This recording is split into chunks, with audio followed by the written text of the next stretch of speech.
Suara mobil ibu mertuaku baru saja berhenti di depan. Aku hanya punya waktu 30 detik untuk keluar dari kamarnya. Tapi tanganku mendadak kaku saat melihat map biru di balik tumpukan kain tua ini. Sebuah akta kelahiran, namaku tertulis jelas di sana. Tapi, kenapa ada cap rahasia dengan tinta merah di pojok atasnya? Dan kenapa di kolom nama ayahku ada coretan kasar seolah dia sangat membenci pria itu?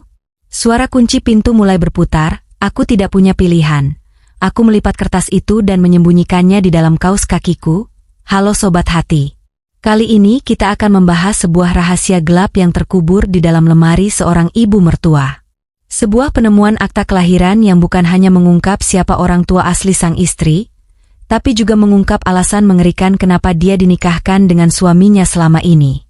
Sebelum kita lanjut ke ceritanya, silakan tulis di kolom komentar dari daerah mana saja teman-teman yang menonton cerita ini. Jangan lupa like dan subscribe agar channel ini bisa semakin berkembang dan bisa mempersembahkan cerita yang lebih menarik lagi.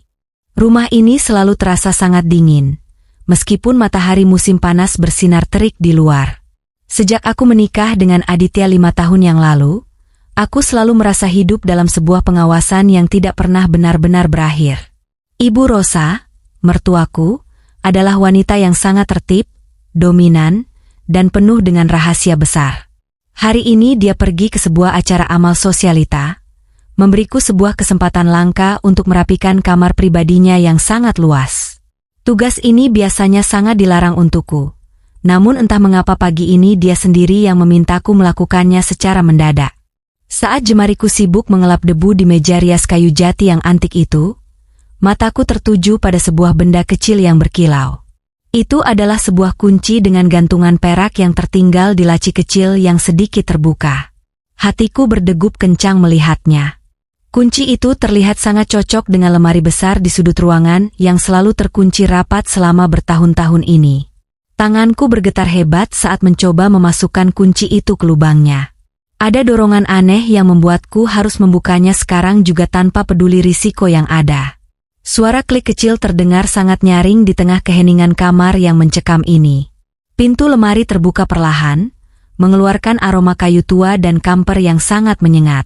Di dalamnya tidak ada emas atau perhiasan mewah, melainkan tumpukan kain lama yang tertata sangat rapi. Di dasar lemari, ada sebuah map biru kusam yang menarik seluruh perhatianku. Aku mengambilnya dengan perasaan was-was yang sangat mendalam. Saat map itu terbuka, duniaku seolah-olah berhenti berputar seketika. Sebuah dokumen tua yang sangat kukenal ada di sana. Itu adalah akta kelahiran asliku yang lengkap. Ibu kandungku dulu pernah bilang bahwa surat ini sudah hilang terbakar belasan tahun silam. Lantas, mengapa surat yang seharusnya musnah ini justru tersimpan dengan sangat rapi di sini? Mataku terpaku pada nama yang tertera jelas di sana. Alia Baskoro. Itu memang namaku.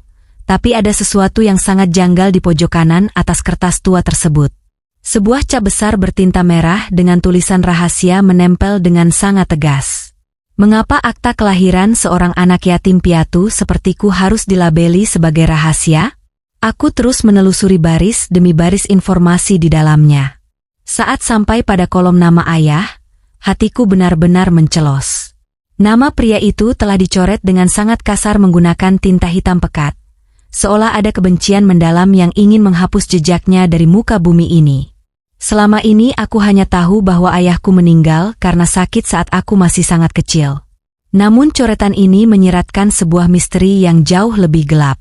Aku merasa udara di ruangan ini tiba-tiba menjadi sangat menipis. Aku segera melipat kertas itu dengan tangan yang basah oleh keringat dingin. Namun, sebuah suara berat dari arah pintu membuat seluruh tubuhku membeku di tempat. Sedang mencari apa, Alia? Suara itu tenang, tapi nadanya mengandung ancaman yang nyata. Aku menoleh pelan dan menemukan Ibu Rosa berdiri tegak di ambang pintu. Tatapannya dingin dan menusuk. Senyum tipis yang ia berikan tidak mencerminkan keramahan sama sekali. Ia berjalan mendekat dengan langkah yang teratur, seolah setiap detiknya sudah direncanakan matang. Aku berusaha menyembunyikan map di balik punggung, namun matanya tetap tertuju pada tanganku yang gemetar hebat. Bukankah aku sudah memperingatkanmu untuk tidak pernah melewati batas di rumah ini? Maaf, Bu. Tadi ada kunci yang tertinggal di laci, jadi saya pikir sebaiknya saya menyimpannya agar tidak hilang. Suaraku bergetar hebat. Ibu Rosa tidak menjawab, ia hanya menatapku dengan mata yang seolah bisa menembus jantungku. Ia merebut map biru itu dari tanganku dengan kasar, lalu menyimpannya kembali ke dalam lemari tanpa mengucapkan sepatah kata pun. Ia kembali mengunci lemari itu dan memasukkan kuncinya ke dalam saku gaunnya yang mahal. Turunlah, buatkan teh untuk Aditya. Dia sudah dalam perjalanan pulang, perintahnya dingin. Aku mengangguk cepat dan segera keluar dari kamar itu dengan perasaan berkecamuk. Namun, ada satu hal yang tidak ia sadari. Saat aku melipat akta itu tadi, sebuah foto kecil yang terselip di dalamnya terjatuh, dan diriku berhasil menyembunyikannya di balik telapak tanganku yang basah keringat. Tak lama kemudian, suara mobil Aditya terdengar di depan rumah. Ia tampak sangat lelah, tapi ada sesuatu yang berbeda pada raut wajahnya saat ia menatapku. Aditya terlihat sangat gelisah, seolah-olah dia juga menyimpan beban yang berat. "Kamu baik-baik saja, Alia?" tanyanya sambil duduk di meja makan. Aku hanya tersenyum tipis dan menyodorkan secangkir teh hangat kepadanya. Aku ingin bertanya tentang akta itu, tapi keberanianku mendadak sirna saat melihat Ibu Rosa masuk ke ruangan dengan wajah datarnya yang sangat menyeramkan. Sepanjang makan malam, suasana terasa sangat mencekam. Denting sendok yang beradu dengan piring porselen terdengar, seperti lonceng peringatan di telingaku. Aditya lebih banyak menunduk, menghindari kontak mata denganku. Setelah makan malam selesai, aku segera pamit menuju kamar mandi dengan alasan ingin mencuci muka. Di dalam ruangan sempit itu, aku perlahan membuka genggaman tanganku. Foto kecil yang tadi aku selamatkan kini sudah sedikit kusut. Aku menatapnya dengan sangat teliti di bawah cahaya lampu. Di sana, ibuku tampak sangat muda dan bahagia. Ia berdiri di sebuah taman yang sangat indah, bersandar pada bahu seorang pria jangkung misterius yang mengenakan setelan jas sangat rapi. Namun, hatiku mendadak mencelos saat melihat wajah pria itu. Wajahnya telah dirusak dengan sangat sengaja. Ada bekas goresan kuku yang menutupi seluruh fitur wajahnya, sehingga tidak ada satupun bagian yang bisa aku kenali. Aku membalikan foto itu dan menemukan tulisan tangan kecil di sudut bawah yang sangat rapi. Kenangan indah di lahan Baskoro, 1995. Tanganku gemetar lagi. Siapa sebenarnya identitas pria ini? Dan mengapa Ibu Rosa memperlakukan foto ini seolah-olah itu adalah musuh terbesarnya? Aku teringat wasiat kakek yang pernah hilang entah kemana. Sekarang, semua rahasia ini mulai mengejarku dengan cepat. Aku menyembunyikan foto itu di balik cermin, tepat saat suara Aditya yang mengetuk pintu dari luar. "Alia, ada apa di dalam? Kamu lama sekali," panggilnya dengan suara yang sangat cemas. Aku menghapus sisa air mataku dan mulai mengatur napas sebelum membuka pintu itu kembali. Aku membuka pintu kamar mandi dengan jantung yang masih berdebar kencang. Aditya berdiri tepat di depan pintu, menatapku dengan sorot mata yang sangat sulit untuk dijelaskan. "Wajahmu pucat sekali, Alia. Kamu benar-benar sakit?" tanyanya sambil menyentuh dahiku dengan gerakan lembut. Sentuhannya yang biasanya selalu menenangkan, kini justru terasa sangat asing dan dingin bagi kulitku. Aku berusaha menarik napas dalam-dalam, mencari keberanian yang masih tersisa di dalam relung hatiku yang sedang gelisah. "Mas, tadi aku tidak sengaja melihat akta kelahiranku di dalam kamar ibu. Kenapa benda itu ada di sana?" Kalimat itu akhirnya meluncur begitu saja dari bibirku. Aku sempat melihat kilat kecemasan di matanya, tapi itu hanya bertahan selama 1 detik saja sebelum ia tersenyum sangat tipis. "Akta kelahiran? Mungkin kamu salah lihat. Sayang, kamu tahu sendiri kan kalau semua dokumen penting milik kita sudah lama hilang saat kejadian kebakaran besar itu? Mungkin itu hanya tumpukan kertas arsip lama milik ibu yang sudah tidak penting lagi." Aku menggelengkan kepala dengan cepat, mencoba mempertahankan ingatanku yang masih sangat segar. "Tidak, Mas. Namaku tertulis jelas di sana. Alia Baskoro. Kenapa nama belakang itu disembunyikan dariku selama ini?" Suaraku mulai meninggi karena rasa penasaran yang sudah tak terbendung lagi. Aditya kemudian memegang kedua pundakku, menatap mataku dengan sangat dalam, seolah-olah ia sedang merasa sangat kasihan padaku. Alia, dengarkan aku baik-baik. Sejak kecelakaan itu, ingatanmu sering sekali bercampur aduk. Dokter bilang kamu butuh banyak istirahat agar tidak berhalusinasi. Jangan biarkan pikiranmu mengembara terlalu jauh ke hal-hal yang tidak nyata. Kata-katanya terasa seperti sembilu yang menyayat keyakinanku. Ia membuatku seolah-olah adalah orang yang kehilangan akal sehat. Apakah aku benar-benar berhalusinasi? Tapi tekstur kertas tua itu masih terasa sangat nyata di ujung jariku. Malam itu, Aditya memperlakukanku dengan sangat manis, namun terasa sangat palsu. Ia membawakan aku segelas susu hangat dan memintaku untuk segera tidur tanpa banyak bicara lagi.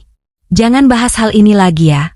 Aku tidak mau kamu jatuh sakit hanya karena memikirkan sesuatu yang tidak ada, ucapnya sambil mengecup keningku. Aku hanya terdiam, pura-pura menerima penjelasannya padahal hatiku berteriak keras menolak semua itu. Saat dia sudah terlelap di sampingku, aku tetap terjaga menatap langit-langit kamar yang sunyi. Aku tahu apa yang aku lihat, dan aku tahu mereka sedang mencoba menghapus kebenaran dari kepalaku secara perlahan. Saat aku hendak membetulkan posisi bantal, tanganku menyentuh sesuatu yang keras di dalam sarungnya. Aku menariknya keluar dengan sangat perlahan agar tidak membangunkan Aditya yang sedang tidur. Itu adalah sebuah amplop kecil tanpa nama pengirim. Di dalamnya terdapat secari kertas dengan tulisan tangan yang terburu-buru. Jangan pernah percaya pada siapapun di rumah ini, termasuk suamimu sendiri. Mereka hanya menunggumu menyerahkan tanda tangan itu. Darahku terasa membeku seketika. Aku meremas kertas itu dengan tangan yang gemetar. Kalimat singkat itu terasa jauh lebih nyata daripada semua penjelasan manis yang diucapkan Aditya beberapa saat yang lalu. Siapa sebenarnya yang menaruh surat ini di bawah bantal tidurku? Apakah ada orang lain di rumah ini yang sedang mencoba membantuku keluar dari kegelapan? Aku menoleh ke arah Aditya yang bernapas teratur. Tampak begitu tenang seolah tidak ada kebohongan besar yang sedang ia tutupi dariku. Rasa takut kini mulai berubah menjadi sebuah amarah yang sunyi. Aku sadar bahwa pernikahan ini bukan lagi tentang cinta, melainkan sebuah rencana panjang yang tidak pernah aku bayangkan sebelumnya. Aku harus mencari tahu apa arti tanda tangan yang dimaksud dalam surat ini. Dengan perlahan, aku turun dari tempat tidur dan berjalan menuju jendela, menatap kegelapan malam yang seolah menyembunyikan ribuan rahasia jahat di balik kemewahan rumah ini. Aku tidak boleh menyerah sekarang. Jika mereka menganggapku lemah dan tidak berdaya, maka itu adalah kesalahan terbesar mereka. Aku akan mulai menyelidiki segalanya mulai besok pagi, tepat saat Ibu Rosa pergi meninggalkan rumah. Namun, sebuah suara lantai kayu yang berderit di luar kamar membuat langkahku terhenti. Seseorang sedang berdiri tepat di balik pintu kayu kamar kami, mendengarkan setiap napas yang aku hirup di tengah kesunyian malam ini. Aku menahan napas saat bayangan di balik pintu itu bergerak perlahan. Pintu kamar berderit pelan ketika aku memberanikan diri untuk membukanya. Aku merasakan detak jantungku yang berpacu liar di dalam dada yang terasa sangat sesak. Di sana, Bei Inah, asisten rumah tangga yang sudah mengabdi selama puluhan tahun, berdiri mematung dengan wajah pucat. Matanya menunjukkan ketakutan mendalam, seolah baru saja melihat hantu di tengah kegelapan malam yang sunyi. Tanpa suara, ia memberi isyarat agar aku mengikutinya ke arah dapur belakang. Langkah kaki kami terasa sangat sunyi di atas lantai kayu yang biasanya bersuara nyaring. Begitu sampai di dapur, ia memegang tanganku dengan erat, jemarinya yang keriput terasa dingin dan gemetar. "Nona Alia, tolong dengarkan saya baik-baik. Surat itu saya yang menaruhnya," bisiknya dengan suara yang hampir tidak terdengar. Aku tertegun sejenak, menatap matanya yang mulai berkaca-kaca. Aku ingin bertanya banyak hal, tapi ia segera menempelkan telunjuk di bibirnya sebagai tanda untuk tetap diam. Mereka sedang menunggu saat yang tepat. Ibu Rosa dan Aditya tahu siapa Nona sebenarnya sejak awal. Nona bukan orang biasa, lanjutnya dengan napas yang tersengal. Suaranya bergetar saat menyebut nama besar yang selama ini sengaja terhapus dari ingatanku. Bei Inah menjelaskan bahwa selama ini aku hanyalah pion dalam sebuah permainan besar yang dirancang sangat rapi. Ia bercerita tentang kakekku, Tuan Baskoro, pria yang namanya dicoret dalam akta kelahiran itu. Ternyata, kakekku adalah pemilik sah dari seluruh aset perusahaan yang sekarang sedang diincar dengan serakah oleh keluarga Ibu Rosa. Mereka menikahkanku dengan Aditya hanya agar bisa mengakses harta warisan yang hanya bisa cair jika aku yang menandatanganinya sendiri secara sadar. Besok atau lusa, mereka akan membawa sebuah dokumen lagi. Apapun yang terjadi, jangan pernah membubuhkan tanda tangan Nona di sana. Jika itu terjadi, Nona akan kehilangan segalanya, bahkan mungkin nyawa Nona tidak lagi berharga bagi mereka, ucap Bei Inah dengan nada mendesak. Hatiku hancur berkeping-keping mendengar kenyataan pahit ini. Aditya, pria yang selama ini aku cintai dan aku anggap sebagai pelindung, ternyata hanyalah seorang aktor dalam sandiwara ini. Namun, sebelum aku sempat bertanya lebih jauh tentang keberadaan ibuku, lampu dapur tiba-tiba menyala dengan sangat terang. Sosok Ibu Rosa berdiri di sana dengan daster sutranya yang elegan, namun matanya memancarkan kilat kemarahan yang mengerikan. Inah, sudah berapa kali aku bilang jangan pernah bergosip di rumah ini? Apalagi mencoba meracuni pikiran menantuku yang sedang sakit. Suaranya menggelegar meski diucapkan dengan nada rendah. Bei Inah tertunduk diam, tubuhnya bergetar hebat karena ketakutan. Ibu Rosa melangkah mendekat, auranya begitu menekan hingga aku sulit bernapas. Tanpa ragu sedikitpun, ia menunjuk ke arah pintu keluar dengan jari telunjuknya. Berkemaslah sekarang juga dari rumah ini. Aku tidak butuh pelayan yang tidak tahu cara menjaga rahasia majikannya. Kamu aku pecat malam ini juga atas tuduhan pencurian perhiasan mahalku yang hilang.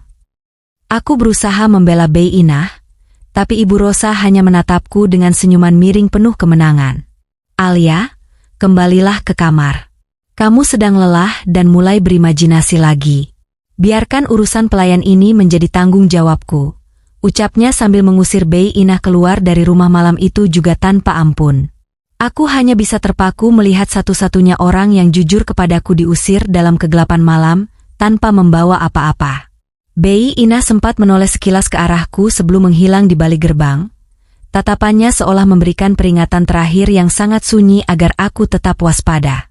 Sekarang aku benar-benar sendirian di dalam rumah besar ini, dikelilingi oleh orang-orang yang hanya menginginkan tanda tanganku di atas selembar kertas. Aku berjalan kembali ke kamar dengan kaki yang terasa sangat berat, seperti sedang menuju ke sebuah sel penjara yang tidak memiliki pintu keluar. Namun, saat melewati ruang kerja Aditya yang pintunya sedikit terbuka, aku mendengar suara suamiku sedang tertawa pelan di dalam telepon. Tenang saja, Bu. Dia sudah percaya kalau dia hanya berhalusinasi. Tinggal selangkah lagi, dan semua aset Baskoro akan menjadi milik kita sepenuhnya. Aku menutup mulutku agar tidak berteriak mendengar pengakuan keji itu secara langsung. Aku pura-pura sakit pagi ini agar punya alasan tetap di tempat tidur. Mataku terpejam saat Aditya mengecup keningku sebelum ia berangkat ke kantor. Begitu suara mesin mobilnya menjauh, aku segera bangkit dengan sigap. Ibu Rosa juga sudah pergi ke butik langganannya sejak pagi buta. Inilah saat yang kutunggu. Aku tidak bisa hanya diam menjadi korban manipulasi mereka lagi. Aku harus tahu siapa diriku yang sebenarnya. Aku mengambil tas kecil dan bergegas menuju panti asuhan tempatku dibesarkan dulu. Tempat yang dulu kukira adalah satu-satunya rumah bagi anak terbuang sepertiku. Perjalanan menuju pinggiran kota terasa sangat panjang dan melelahkan. Jantungku terus berdebar memikirkan apa yang mungkin akan kutemukan di sana. Sesampainya di panti asuhan Kasih Bunda, suasana ternyata tidak banyak berubah. Bau pembersih lantai yang khas langsung menyambutku di pintu depan. Aku menemui Ibu Mira, pengelola panti asuhan yang sekarang sudah terlihat sangat tua. Ia terkejut namun senang melihatku kembali berkunjung. Alia, sudah lama sekali kamu tidak berkunjung ke sini. Ucapnya sambil memelukku dengan sangat erat. Aku langsung mengutarakan maksud kedatanganku yang mendadak ini. Aku ingin melihat arsip donatur yang membiayai seluruh sekolahku dulu. Ibu Mira sempat ragu, namun ia akhirnya membawaku ke gudang arsip yang sangat berdebu dan gelap. Aku membolak-balik lembaran kertas yang sudah menguning dimakan waktu. Jemariku tiba-tiba berhenti pada sebuah map coklat tua bertuliskan namaku. Di sana tertera rincian biaya hidupku selama belasan tahun menetap di panti. Setiap sennya bukan berasal dari dana pemerintah atau sumbangan orang asing. Semuanya dibayar penuh oleh Yayasan Baskoro secara rutin. Dadaku terasa sangat sesak membaca nama itu lagi. Nama yang sama dengan akta kelahiran yang disembunyikan oleh Ibu Rosa di dalam lemarinya. Siapa sebenarnya pemilik yayasan ini, Bu? Tanyaku dengan suara yang sangat gemetar. Ibu Mira menatapku dengan tatapan sedih yang sangat dalam dan penuh rahasia. Tuan Baskoro adalah kakek kandungmu sendiri, Alia. Dia pria yang sangat baik dan sangat mencintaimu. Jawabnya dengan suara pelan namun terdengar tegas. Jawaban itu seperti petir yang menyambar di siang bolong bagiku. Jadi, selama ini aku bukan sekadar anak yatim piatu tanpa asal-usul yang jelas.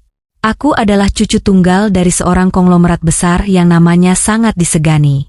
Ibu Mira menceritakan bahwa yayasan itu sengaja didirikan untuk melindungiku jika sesuatu yang buruk terjadi pada kakekku. Namun, ada satu hal yang membuatnya merasa heran selama bertahun-tahun ini. Mengapa keluarga suamiku yang justru muncul menjadi wali hukumku setelah aku keluar dari panti asuhan? Seharusnya ada seorang pengacara keluarga yang menemuimu saat kamu dewasa, tapi mereka bilang kamu sudah pindah ke luar negeri. Tambah Ibu Mira dengan nada bingung. Aku mengepalkan tangan kuat-kuat. Mereka sengaja memutus aksesku ke dunia luar, agar bisa menguasai semua harta warisan itu sendirian. Aku terus menggali lebih dalam lagi ke dalam tumpukan dokumen di map itu. Di tumpukan paling bawah, aku menemukan sebuah kartu nama yang sudah sangat kusam. Andra Wicaksana, pengacara hukum keluarga Baskoro. Ada sebuah catatan kecil di belakang kartu itu. Hubungi aku segera jika kamu menemukan kartu ini. Ini adalah petunjuk emas yang selama ini aku cari dengan susah payah. Seseorang di masa lalu sudah menduga bahwa pengkhianatan ini akan terjadi suatu hari nanti. Seseorang ingin aku melawan balik. Aku segera memotret kartu nama itu dengan ponselku sebelum Ibu Mira menyadari apa yang sedang kulakukan. Aku harus segera pergi dari sini sebelum Aditya pulang dan menyadari ketidakhadiranku di rumah. Saat aku melangkah keluar dari gerbang panti asuhan, sebuah mobil hitam dengan kaca sangat gelap tampak parkir di seberang jalan. Perasaanku mendadak tidak enak dan bulu kuduku berdiri. Mobil itu seolah sedang mengikutiku sejak aku meninggalkan rumah mewah itu tadi pagi. Apakah Ibu Rosa menyuruh seseorang untuk membuntutiku kemanapun aku pergi? Aku mempercepat langkah menuju jalan raya besar untuk mencari taksi yang lewat. Namun, ponselku tiba-tiba bergetar hebat di dalam saku baju. Sebuah pesan masuk dari nomor yang tidak dikenal muncul di layar. Isinya sangat singkat namun membuat duniaku terasa runtuh seketika. Pulang sekarang atau kamu tidak akan pernah melihat Bei Inah dalam keadaan selamat lagi. Napasku langsung tercekat di tenggorokan. Mereka benar-benar menggunakan satu-satunya orang baik yang tersisa untuk mengancam posisiku. Aku merasa terjepit di antara keinginan besar untuk bebas dan rasa bersalah yang luar biasa. Jika aku pulang sekarang, aku harus kembali berakting seolah-olah tidak tahu apa-apa tentang rahasia ini. Tapi jika aku tidak pulang, nyawa orang yang tidak bersalah mungkin terancam karena rasa ingin tahuku. Aku menatap kartu nama pengacara itu sekali lagi dengan penuh bimbang.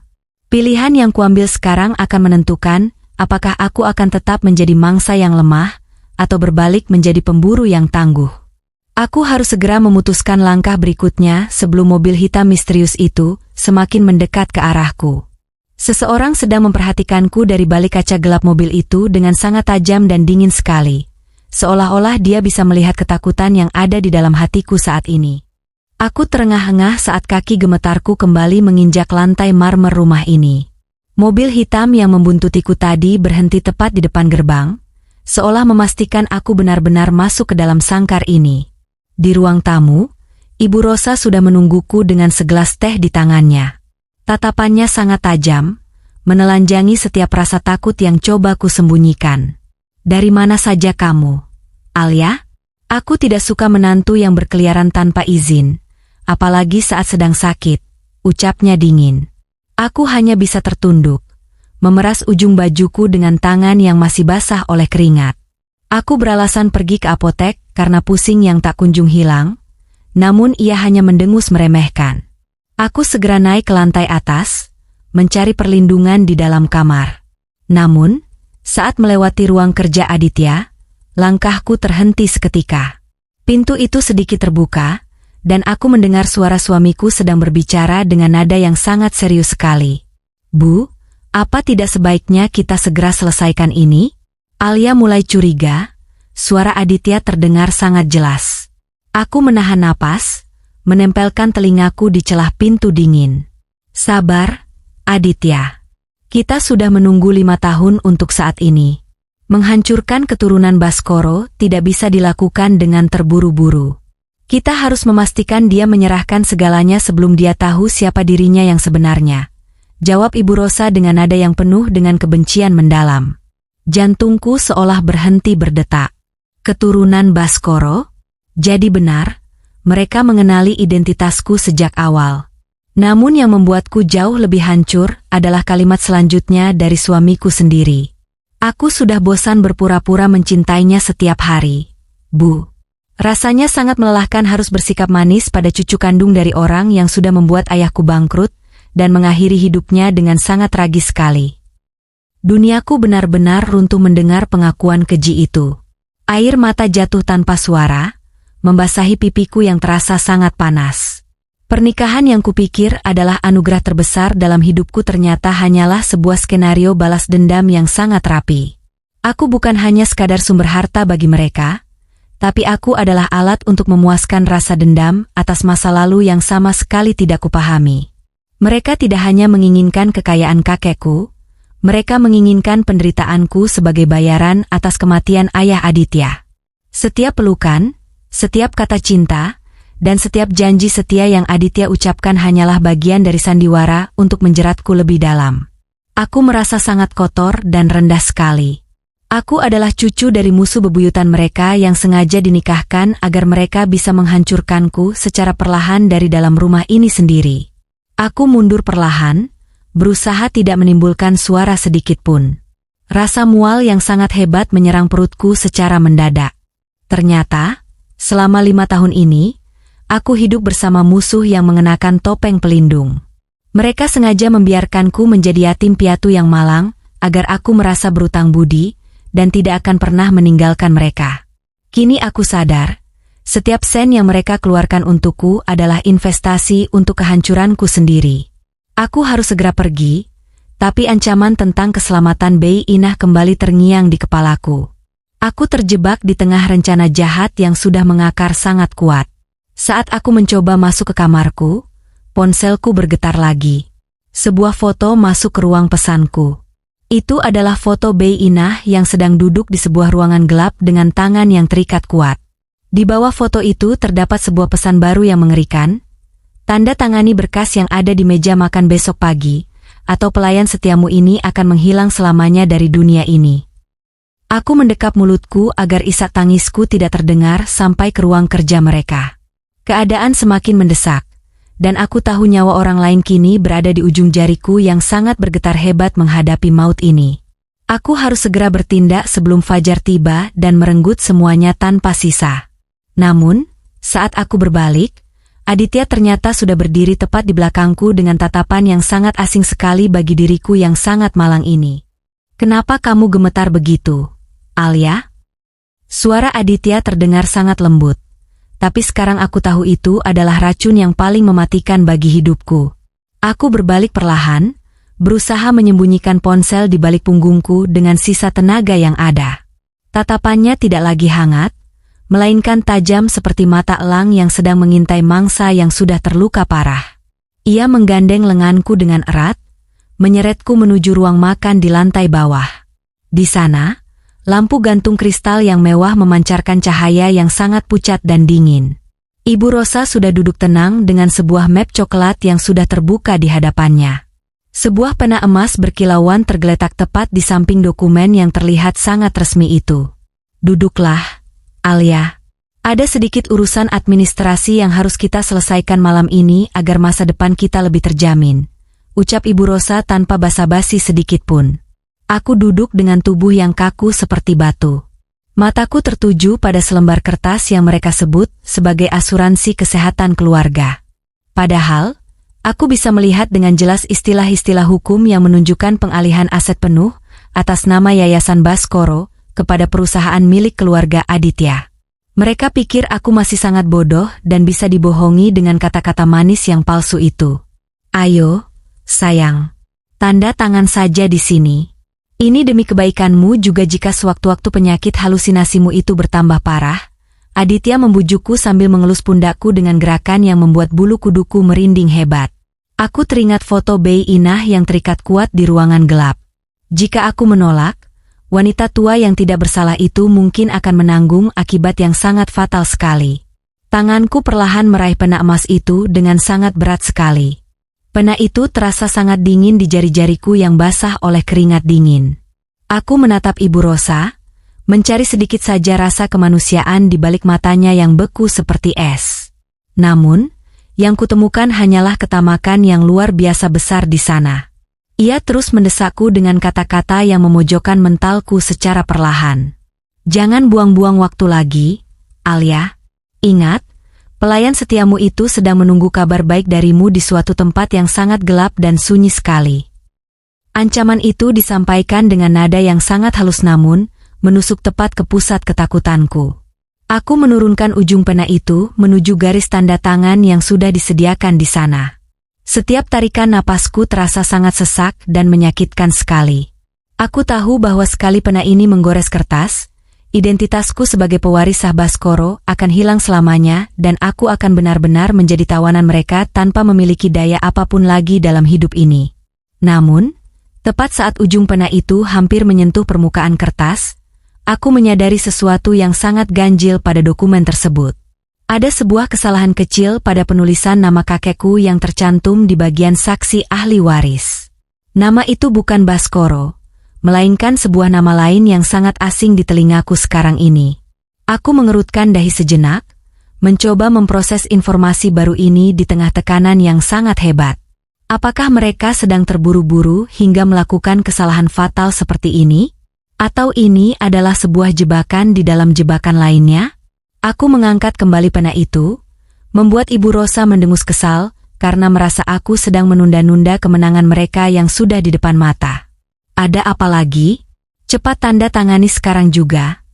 Bentaknya dengan nada yang mulai kehilangan kesabaran sedikit demi sedikit. Aku menatap Aditya, suamiku yang selama ini kupikir sangat sempurna namun nyatanya sangat busuk. Aku tersenyum tipis, sebuah senyuman yang belum pernah mereka lihat dariku sebelumnya. Penanya tidak nyata, Mas. Tinta di dalamnya sepertinya sudah habis. Ucapku dengan nada yang sengaja dibuat selugu mungkin. Aku sengaja menjatuhkan pena itu ke lantai marmer, hingga menimbulkan suara denting yang sangat nyaring sekali.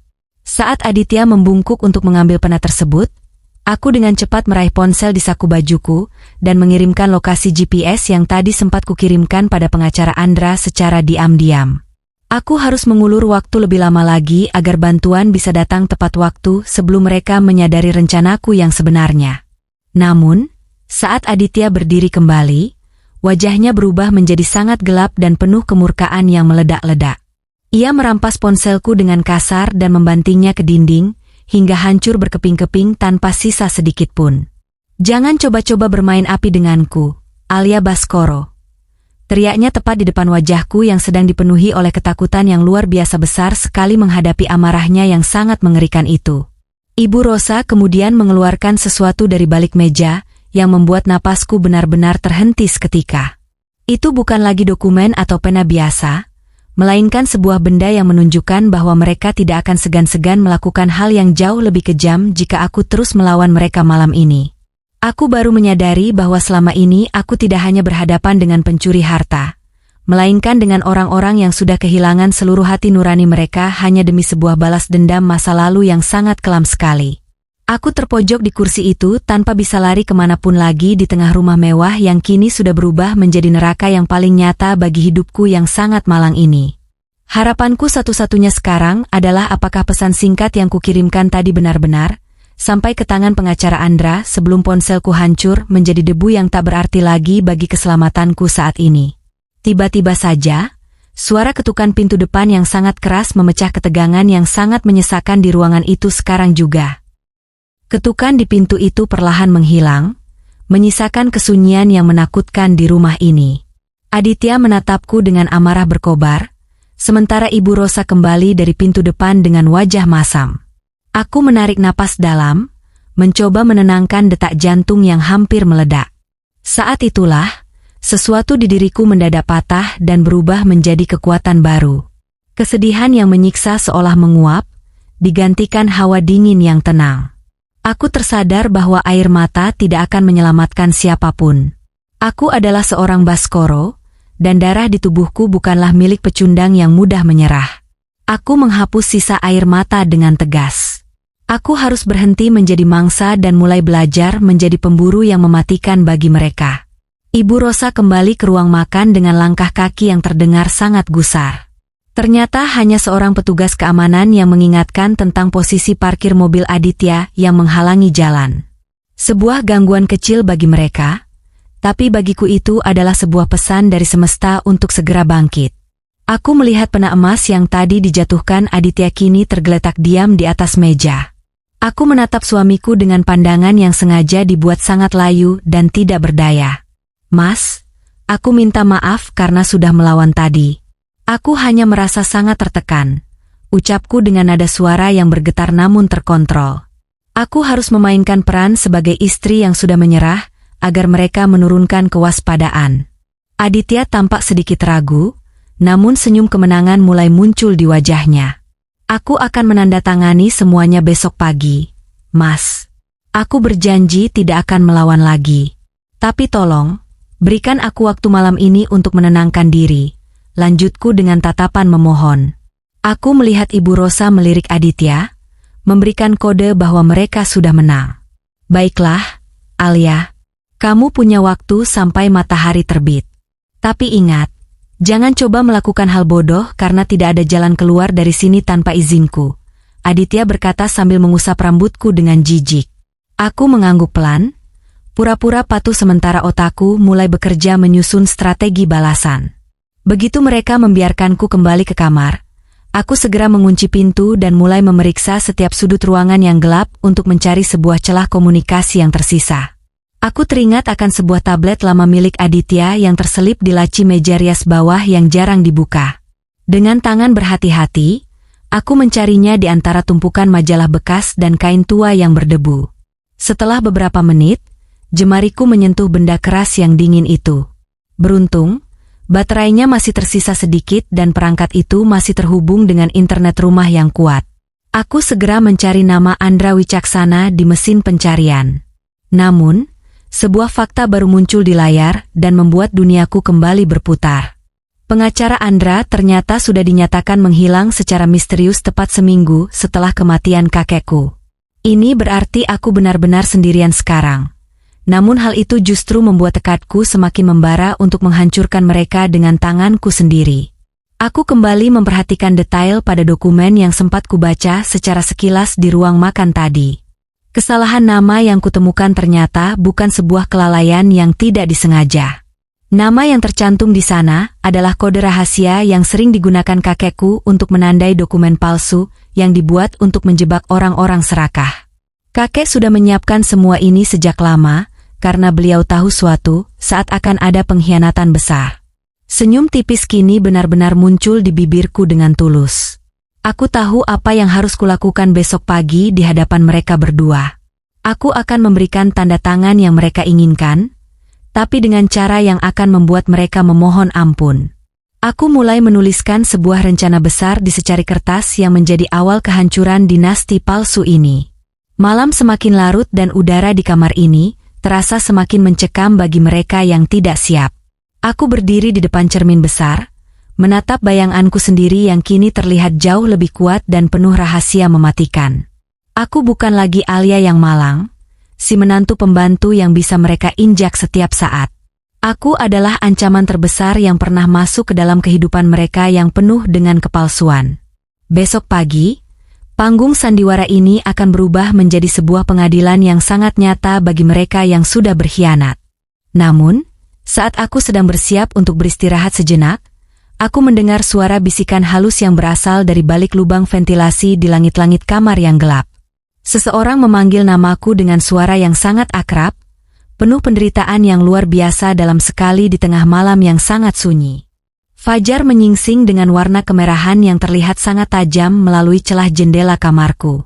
Aku sengaja membasuh wajahku dengan air dingin berkali-kali agar terlihat lelah namun pasrah sepenuhnya. Di depan cermin, aku melatih senyuman yang paling rapuh yang pernah kumiliki selama ini. Aku harus menjadi aktor yang lebih hebat daripada Aditya jika ingin selamat dari lubang jarum ini.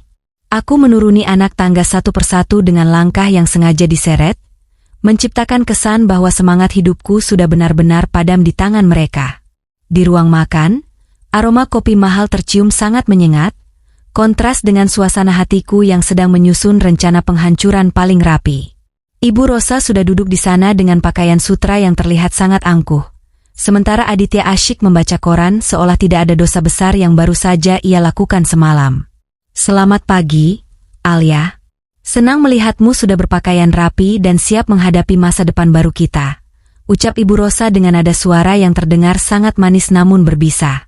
Ia menggeser map coklat itu ke hadapanku, tepat di atas meja marmer yang terasa sangat dingin bagi telapak tanganku yang gemetar hebat. Aditya menatapku sekilas, memberikan senyum yang dulu selalu membuat jantungku berdebar, namun kini hanya memicu rasa mual yang luar biasa hebat di perutku yang terasa kosong. Aku duduk dengan perlahan, menarik kursi kayu jati itu hingga menimbulkan suara derit yang sangat memilukan bagi siapapun yang mendengarnya. Aku mengambil pena emas yang sudah disiapkan di sana, merasakan berat benda itu yang seolah membawa beban ribuan nyawa yang sudah mereka hianati demi harta Baskoro yang melimpah ruah. Aku akan menandatanganinya sekarang, tapi aku ingin jaminan bahwa Bei Inah akan pulang dengan selamat pagi ini juga tanpa luka sedikit pun. Ucapku dengan suara yang sengaja dibuat parau dan penuh ketakutan yang dalam. Ibu Rosa tertawa pelan, sebuah tawa kemenangan yang sangat menyebalkan bagi telingaku. Ia mengeluarkan ponselnya dan menunjukkan sebuah video singkat yang memperlihatkan Bei Inah sedang duduk di depan sebuah rumah tua yang kukenal dengan baik.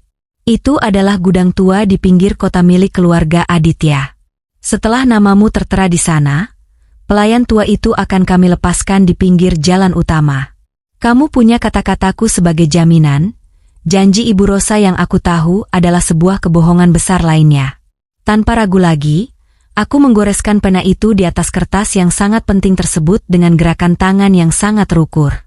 Namun, mereka tidak menyadari bahwa aku tidak menuliskan namaku yang asli di sana secara hukum yang berlaku. Aku menggunakan teknik tekanan jari yang sudah diajarkan kakekku dalam buku catatan rahasianya yang sangat rahasia itu. Tanda tangan itu terlihat sangat mirip dengan aslinya, namun sebenarnya mengandung simbol pembatalan otomatis jika diperiksa oleh notaris keluarga Baskoro yang sah di pusat kota. Selain itu, aku diam-diam telah menyalakan fitur perekam suara pada jam tangan pintar yang kusembunyikan di balik lengan bajuku yang sangat panjang itu. Setiap kata ancaman dan pengakuan mereka tentang rencana busuk ini kini tersimpan rapi sebagai bukti hukum yang tak terbantahkan oleh siapapun. Aditya mengambil dokumen itu dengan mata yang berbinar penuh ketamakan yang sangat menjijikan sekali bagi hatiku. Ia memelukku dengan sangat erat, seolah-olah dia adalah suami paling penyayang di dunia, padahal ia baru saja menjual jiwanya pada iblis yang berdiri di sampingnya dengan wajah tenang. Terima kasih, Alia. Kamu sudah melakukan hal yang benar untuk masa depan keluarga besar kita, bisik Aditya tepat di lubang telingaku yang terasa panas. Aku hanya terdiam, membiarkan tubuhku dipeluk oleh pengkhianat itu, sementara pikiranku sudah terbang jauh menuju langkah selanjutnya yang jauh lebih berbahaya. Aku harus memastikan dokumen ini segera sampai ke kantor notaris pusat, sebelum mereka menyadari bahwa mereka baru saja menandatangani surat kematian bisnis mereka sendiri. Ibu Rosa kemudian bangkit dan berjalan menuju dapur dengan langkah yang sangat ringan sekali, merasa seluruh dunia kini berada di dalam genggaman tangannya yang rakus dan kejam itu. Namun, sebuah suara mesin mobil yang berhenti mendadak di depan rumah, membuat senyum kemenangannya membeku seketika dalam waktu yang sangat singkat sekali. Aku tahu bahwa tamuku yang sesungguhnya sudah datang untuk menjemput keadilan yang sudah lama terkubur di bawah lantai rumah mewah yang penuh dengan kepalsuan. Seseorang sedang berjalan masuk tanpa mengetuk pintu lagi ke dalam rumah ini dengan langkah sangat mantap dan penuh dengan kewibawaan besar. Aku tersenyum sangat tipis melihat bayangan pria yang berdiri di ambang pintu utama dengan wajah yang sangat tegas sekali. "Siapa kamu? Berani sekali masuk tanpa izin." Suara Ibu Rosa menggelegar di ruang tamu. Pria itu berdiri tegak, memakai setelan jas. "Nama saya Andra Wicaksana, pengacara resmi keluarga Baskoro. Saya di sini menjemput Alia Baskoro," jawabnya tenang namun penuh wibawa. Aditya seketika terlonjak kaget luar biasa. Wajahnya yang penuh kemenangan kini berubah pucat pasi. "Andra? Tapi mereka bilang kamu sudah menghilang," teriak Aditya dengan suara bergetar karena ketakutan. Pengacara itu hanya tersenyum dingin, melirik ke arahku yang kini sudah berdiri tegak di samping meja makan dengan tatapan sangat tajam. Aku tidak lagi menunduk. Aku menatap mata Ibu Rosa yang dipenuhi api kemarahan. "Permainan sudah berakhir, Ibu Rosa. Aku tahu rencana balas dendam kalian yang picik ini," ucapku dengan nada bicara tenang. Ibu Rosa tertawa sinis. Ia mengangkat map berisi tanda tanganku dengan tangan gemetar. "Kamu terlambat. Alia sudah menandatangani pengalihan seluruh aset Baskoro secara sadar," serunya sombong. Pak Andra justru tertawa kecil sambil mengeluarkan alat pemindai. "Nona Alia adalah cucu Tuan Baskoro yang cerdas. Beliau sudah melatihnya sejak kecil untuk menghadapi serigala seperti kalian," Pak Andra menjelaskan sambil mengambil dokumen dari tangan Ibu Rosa yang masih terpaku diam. Ia segera mengarahkan alat itu ke tanda tanganku. Lampu merah berkedip cepat. Tanda tangan ini adalah kode darurat keluarga Baskoro.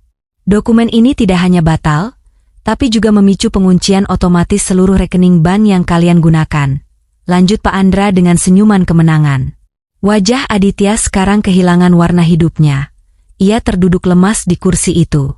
Aku menyentuh jam tangan pintarku dan memutar rekaman suara yang kusimpan sejak semalam.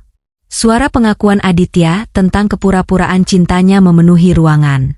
Suara Aditya dari rekaman itu membuat suasana semakin mencekam bagi mereka berdua. "Ini adalah bukti sah yang akan saya bawa ke kantor polisi sebagai dasar laporan penipuan dan penculikan," tegas Pak Andra menatap tajam ke arah pintu depan. Ibu Rosa mencoba meraih dokumen itu secara paksa, tapi ia justru terpeleset di lantai marmer yang dingin.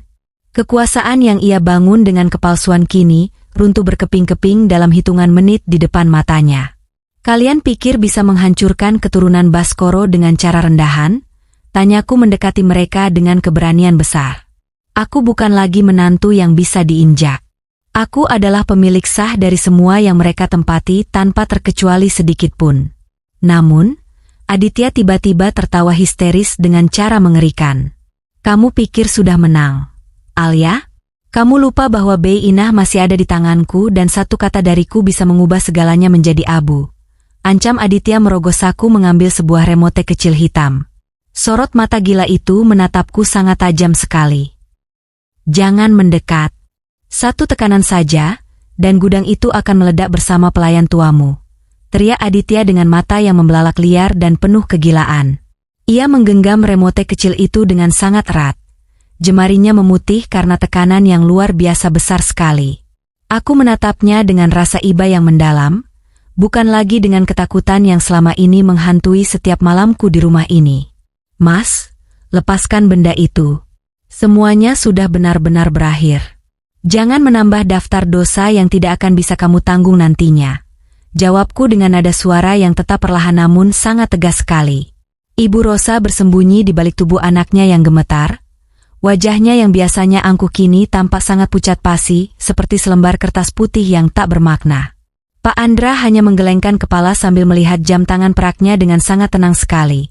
Seolah-olah ia sedang menunggu sesuatu yang pasti akan terjadi sebentar lagi di rumah ini. "Tuan Aditya, sebelum Anda memutuskan untuk datang ke rumah ini pagi tadi, tim keamanan kami sudah bergerak dengan sangat cepat sekali.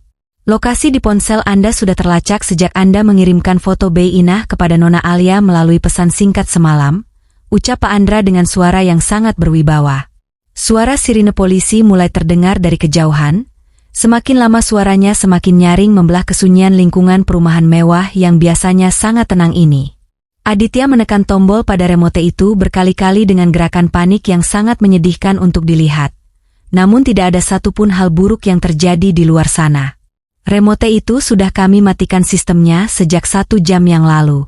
Bei Ina sudah berada dalam perlindungan pihak berwajib dalam keadaan selamat tanpa kekurangan satu apapun. Lanjut Pak Andra dengan senyuman kemenangan yang sangat tipis namun menusuk. Penjelasan itu seperti sebuah hantaman gada besar yang menghancurkan seluruh benteng pertahanan mental Aditya dalam seketika. Ia menjatuhkan remote itu ke lantai marmer yang dingin. Suaranya berdenting pelan menandakan akhir dari segalanya bagi dirinya dan ibunya yang tamak itu.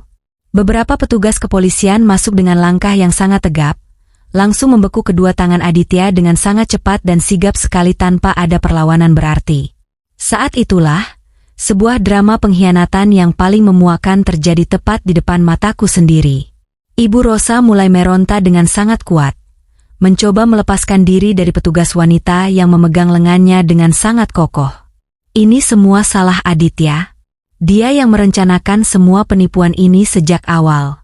Aku hanya seorang ibu yang malang yang selalu mengikuti kemauan anaknya yang terobsesi pada harta. Teriaknya dengan nada suara yang melengking sangat tajam sekali.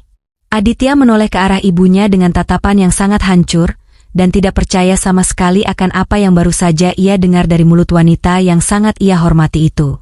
Pengkhianatan terakhir ini justru datang dari orang yang paling ia cintai, dan ia bela di dunia ini selama hidupnya yang penuh kepalsuan. Aku hanya bisa terdiam melihat pemandangan yang sangat memuakkan itu, menyadari bahwa cinta di antara mereka ternyata hanyalah sebuah fata morgana yang sangat rapuh sekali jika sudah berhadapan dengan hukum yang nyata. Mereka kemudian dibawa pergi dengan tangan terborgol, meninggalkan rumah mewah ini yang kini terasa sangat luas, hampa, dan penuh dengan kenangan pahit yang harus segera dihapus. Aku terduduk lemas di sofa ruang tamu, mencoba mencerna semua kejadian yang berlangsung begitu cepat dalam hidupku yang malang ini.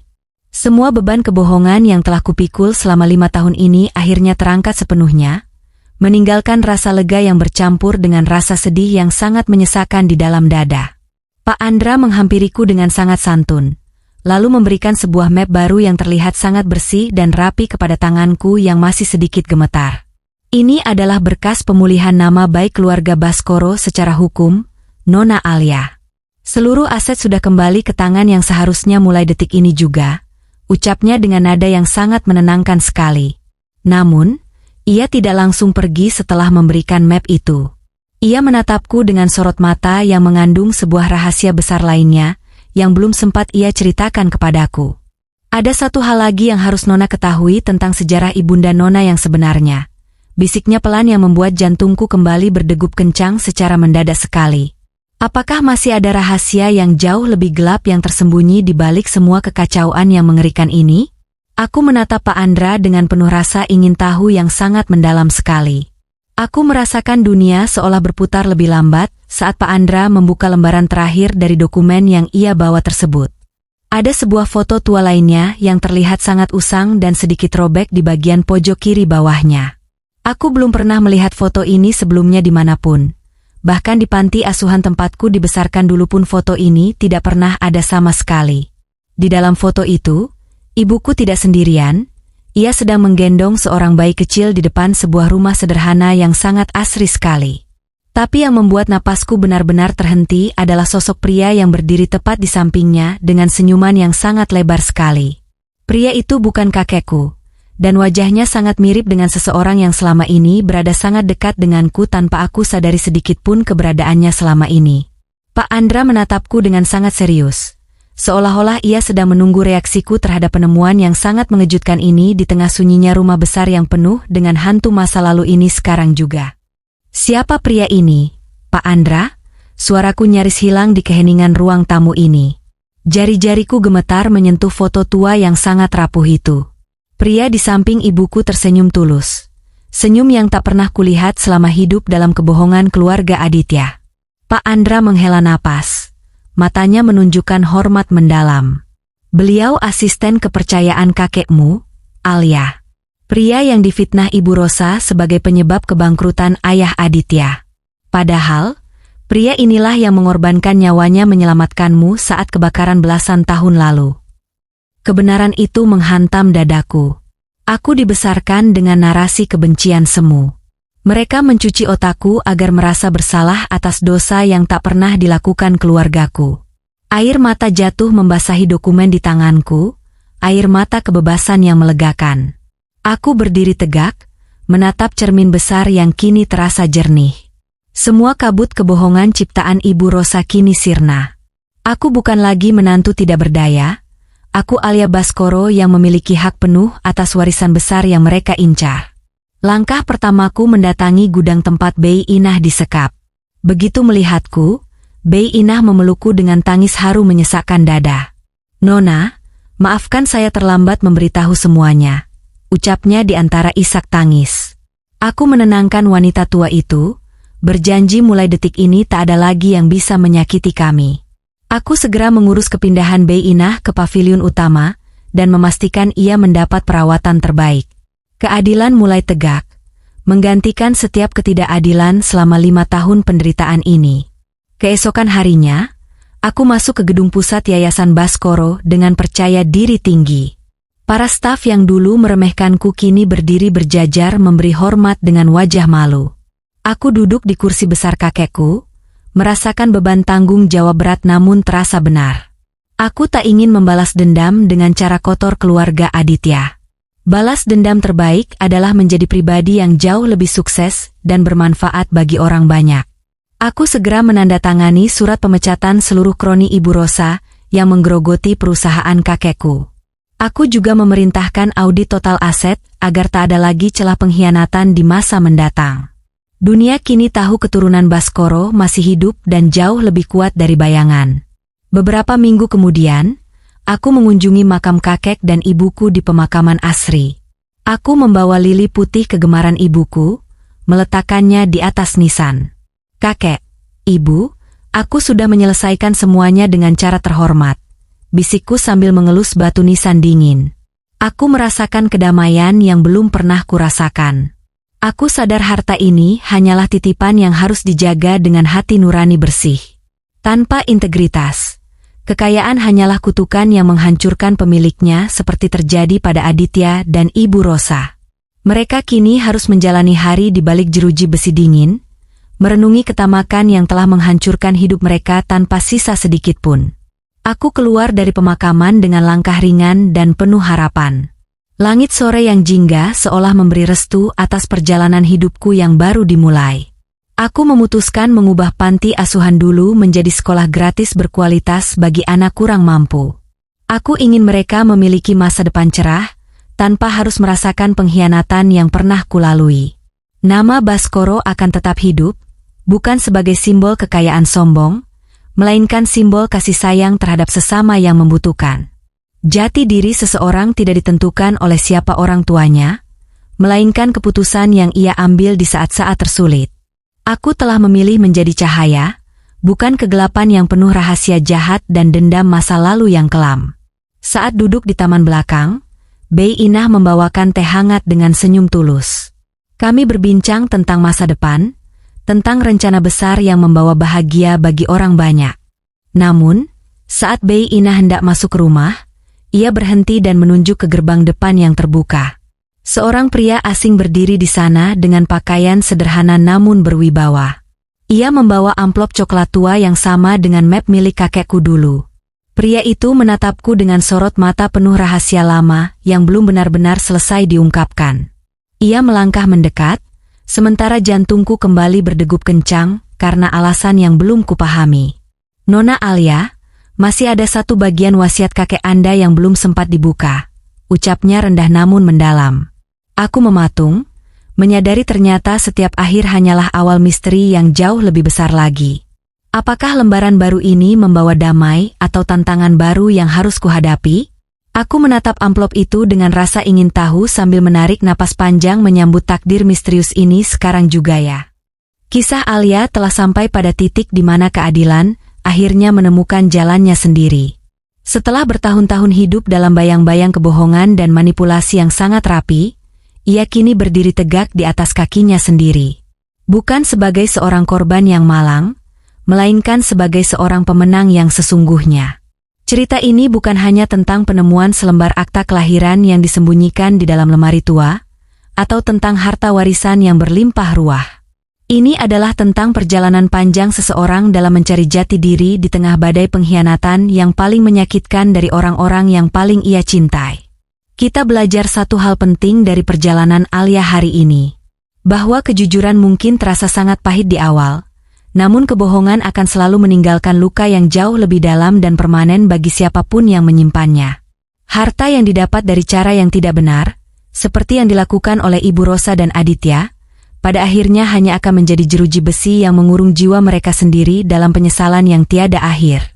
Keserakahan mungkin bisa memberikan kemenangan sesaat dan kemewahan yang palsu, namun hanya integritas dan kejujuranlah yang akan memberikan kedamaian abadi di dalam hati kita.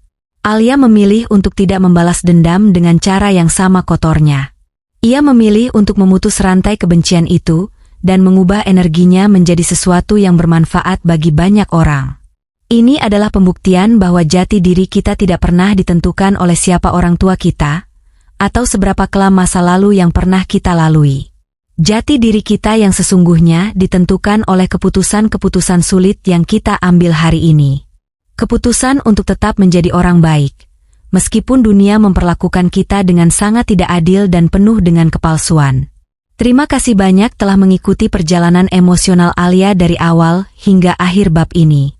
Semoga kisah ini bisa menjadi pengingat bagi kita semua untuk selalu waspada, namun tetap menjaga hati agar tidak dikuasai oleh dendam yang merusak. Karena pada akhirnya, kebenaran akan selalu menemukan celah untuk bersinar, sekecil apapun celah itu. Bagaimana menurut kalian tentang keputusan yang diambil oleh Alia? Dan apa yang akan kalian lakukan jika berada di posisi yang sama saat menemukan rahasia sebesar itu di rumah sendiri? Tuliskan pendapat dan perasaan kalian di kolom komentar di bawah ya. Jangan lupa untuk mendukung terus konten-konten cerita seperti ini, agar kita bisa terus belajar bersama dari setiap drama kehidupan yang ada. Sampai jumpa di kisah-kisah penuh misteri dan pembelajaran hidup selanjutnya.